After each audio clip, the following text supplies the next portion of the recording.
Hey, Irene. Hi. I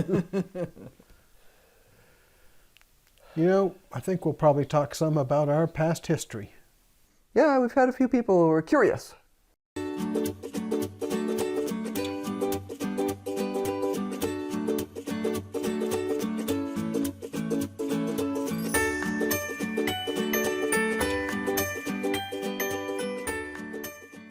Hey, friends, you're watching BrainStormAcres. I'm Henry. And I'm Irene. Our history. Ancient history. Well, not so ancient. It's only 46 or 47 years ago. Uh-huh. Well, we're going to leave out a lot of things. We're not going to go step by step through every place that we've lived in the United States, but probably the most initially formative place that we lived was Socorro, New Mexico. Now, we got married, and literally the next day we got on a plane to go to Socorro. Yeah, you had applied there to go to school at New Mexico Institute of Mining and Technology, which at the time was one of the top 10 computer science colleges in the United States. Had been pretty much, I think, assured that you'd be able to get some sort of employment. Yeah, I went with employment and some promises of financial aid, which were interesting, that we'll also leave out. Right. But we got there, and our first 2 weeks we spent in a dormitory with Right. two beds, two Pushed single together. beds pushed together. Right. There's only one trouble. They weren't the same height. Details, right? Yeah, made sleeping Challenging. interesting. We spent two 2 weeks in the dorm, and then we moved up to Mary Student Housing, which Yeah. no longer exists as it was then. Now, Mary Student Housing was originally on Apache Drive, if I recall the name of the street correctly. But all those buildings, they were a series of quadplexes, so 4 efficiency apartments in one building. Right. That's all been demolished. Right. No great loss there. The stuff where we were, that whole area has been terraformed to the point where you can't hardly even tell, because it used to like drop off at like a steep embankment off the back of the area we were in. But In fact, that's where we did a lot of foraging for prickly pears and mesquite beans. There weren't a whole lot of those. no, they were farther out on the edge of town. And we got a little bit of asparagus there, but most of the asparagus was out in the flood control. Right. Well, we discovered that in the spring, along the flood control berms that controlled the canals and stuff like that, there were asparagus growing wild out there. They were great. Yes, it was an awesome treat because fresh asparagus. We had our first near brush with land ownership when we lived in Socorro County. There was a little town at the time, it's really little, called Escondida that was, I don't know, maybe 15 minutes outside of Socorro, maybe a little bit more. And we talked with some older people who had a nice adobe house, and the unique quality was they had an upper garden and they had a 20-acre garden down below the primary canal that would water it. Right, and irrigation rights. And what they actually did with the 20-acre, the lower 20, was they actually rented that to somebody who was farming down there, and they just used the upper garden. The upper garden was more than significant for anything that a normal family could want. And they had chickens, and I think they had some goats, and so there were some small outbuildings and stuff like that. It was really it's one of those lazy sort of environments where you kind of drive in the yard and make sure you don't run over the chickens and that sort of stuff. And everybody had yards like that there. Now, we had a handshake deal with the elderly couple that owned the place because we wanted to keep it as a farm, which was really near and dear to their heart. But then family got involved. Yeah, the next generation thought it was worth $1 million, and they nixed the deal. So that was the end of that one, because we could have afforded, I mean, it would have been actually less than we were paying in rent, and we would have had a good garden to be able to actually grow everything we wanted, plus chickens. And we probably could have even gotten the animals thrown into the deal, because they just wanted somebody to keep this stuff. They were really too old to be living there by themselves anymore, and they just wanted to see it kept the way it had always been. I'm sure they had very fond memories of raising their children and stuff like that there. But yeah, the next generation was quite impressed with themselves, and sort of the classic scenario of mom and pop are cool and the kids are brats. Looking at the prices, because we had looked at a bunch of things at that point, it was in line with everything else we were looking at. So they just had grandiose ideas of they were going to make big bucks off mom and pop, and you know. So we had some small amount of experience with adobe construction before we were talking to the people there, but the gentleman had a lot of experience and was very, very talkative, very happy to share everything. Right, because the house did need some repairs. There was a crack in one wall and stuff like that, but it was totally doable. It was totally doable. It would have been, you know, not high tech, but very comfortable, I guess is the best way to put it. And adobe is a wonderful insulator. Wonderful insulator. We knew people who lived in adobe houses for years, and the only complaint I had with the old adobe houses is you had to be careful because they were designed so that there would always be a sill that you stepped on that was higher, and I'm too tall, so if I stepped on that sill and stood straight up, I would crack my head on the top of the door. And I'm not that tall. I mean, I'm just 5'9", but you know, they were designed for shorter. You were almost 5'10" at the time. Right, I've shrunk since then, probably from banging my head on the door frame. But yeah, I mean, it was just designed for short people, but that's okay. The rooms were plenty tall. It was not not like you'd be living in a cave. But yeah, no, we were ready to go for that one. But the next encounter with larger amounts of land was in Marshall, Virginia, while I was busy working in Reston, which was 50 miles away, which was a pretty good commute. But our landlord, Richard Thompson, now he's long dead. He was, I don't want to say ancient, but he was ancient in the mid-70s. He was a fabulous, fabulous man, and we leased 500 acres from him that had a kind of half nice cabin and 2/3 not nice cabin on it. Right. Well, it was an original at that time 100-year-old log cabin that was the kitchen, and that was probably what, like 10 by 10, 20 by 20. It was about 15 by 15 maybe. It was about 15 by 15. Yeah. And that was the kitchen, and it had a fireplace, and we installed a little wood stove there that we found. We found the stove there, so we said, oh, well, we'll just use this. And a gas stove and a fridge and stuff.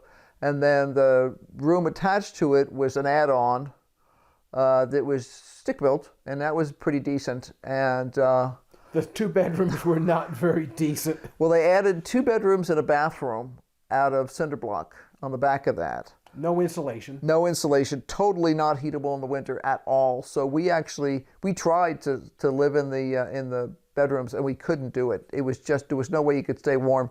So we actually just shut the bedrooms for the winter and moved into the main room and slept in there because there was a wood stove in there. Yeah, well, 1977 was also the year of heavy snows. Yeah, it was the worst winter the 76 and 77 were the worst winters they'd seen in that part of the United States in probably 25, 30 years at least.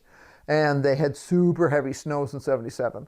So it was, we were snowed in up to where a good bit of the winter, but it was fine. It was fine. And we were young and foolish. Yeah, and then a job took me elsewhere. Yes. For a number of years. Yes. The next encounter with large amounts of land.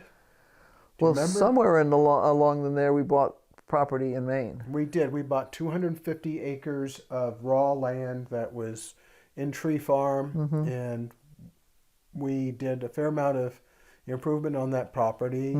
I built roads. Irene got on top of a shelter for the bulldozer with my father, and was catching nails he was throwing to her and nailing things together. Right, yeah, he wanted to see if I could catch with my left hand because I'm right-handed. I did. Well, I gave him a dirty look. I did give him a dirty look. I didn't think that was funny. But yeah, we did. We built a couple of structures there, nothing permanent, just some sheds and stuff. And we had originally planned to build a house there. And just because of bad luck, didn't wind up all we want now. Another job change got in the way. Yeah, another job change got in the way. That led us to the next place. Right. We bought 53 acres on top of a mountain in Santa Cruz, California, the county of Santa Cruz, and we went through all the pain and suffering and large amounts of expense. Tens of thousands of dollars worth of permitting. By the time we were done, we had the permits for building, the permits for the construction we were going to do, the septic, the water, everything. Everything. But it took us $80,000 Yeah. and 3 years to get those authorizations. And then what happened? My job got eliminated right in the middle of refinancing this. Our original plan was to live there for at least 4 or 5 years. And if things weren't going to our liking in terms of income, then we would sell that place and settle someplace else. But we wound up selling it. We did actually, they have actually built the house that we designed. Exactly the house that Yeah, we... because once it's fully permitted, it goes with the property. So the permits just transfer to the next landowner, and they built the house that we designed, which is kind of cool to see it. It's heartbreaking at the same time. The cool thing about the place in Virginia was we discovered that the one we had rented was we discovered that he had left that in perpetuity as a preserve. So it is now is it a county or a state park? You know, I think that it's a Fauquier County. Okay. But we were delighted because he was the coolest dude ever. And his wife was the meanest old thing you've ever met on the face of the planet. She was a tough broad. No, she was not a nice lady. No, I didn't say lady. Yeah, broad. She was nasty. She had, yeah, I'll leave it there. She was a nasty thing, piece of work. And he was exactly the opposite. And he had told Henry that he was planning to leave some of his property. He was specifically willing specific chunks of property to land trusts and all kinds of other stuff, which I think was really cool. My impression is they didn't have any kids. I don't know. It really didn't matter to me. But, you know, Mr. Thompson was as nice as could be to us. He helped us a lot. And, you know, the funny thing was that he spread rumors around town. On purpose, to keep us safe. That he told people, you don't be going out there because they're crazy people. Yeah, they're going to shoot you, you know. Which was the perfect way to, because that place hadn't been lived in full time for a number of years. It was just used as kind of a getaway place. So he just wanted to make sure that we didn't get harassed. And other than having our mailbox destroyed on a regular basis, and you know, which was a major sport in that part of the world. You drive down the road in a pickup truck and hang out the window and whack mailboxes with baseball bats. I always wanted to fill a mailbox with cement. Always. If we'd stayed there longer, I'm sure I would have gotten around to it. You fill the mailbox with cement, and the next time they try that, it's like hitting a tree. usually a broken arm and shoes from something like that. Well, the Marshall property was probably the nicest place that we lived in terms of our goals at the time. Oh, it was awesome. It had a little spring house that I refurbished and rechinked, and our goat lived in the spring house because there was no spring involved in it anymore, but it was a really nice location.